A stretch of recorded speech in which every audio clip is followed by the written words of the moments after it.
بسم الله الرحمن الرحيم والعصر إن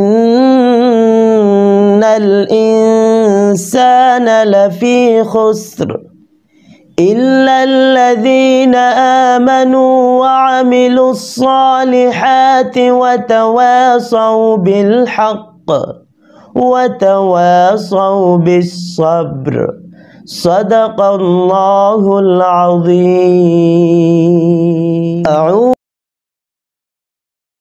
আসসালামু আলাইকুম। নেক আমল করতে চান? কিছু আমল এমন আছে যেগুলো করতে খুব বেশি সময়ের প্রয়োজন হয় না, অনেক জ্ঞানের অধিকারীও হতে হয় না। কিছু এগুলোর ফজিলত অনেক বেশি, যেগুলো বান্দার আমলনামাকে ভারী করে। যেমন রাসূল সাল্লাল্লাহু আলাইহি ওয়াসাল্লাম বলেছেন যে লোক আমলের আগে একবার বলে সুবহানাল্লাহিল আজিম। আশা করি সম্পূর্ণ সূরাটি শুনুন।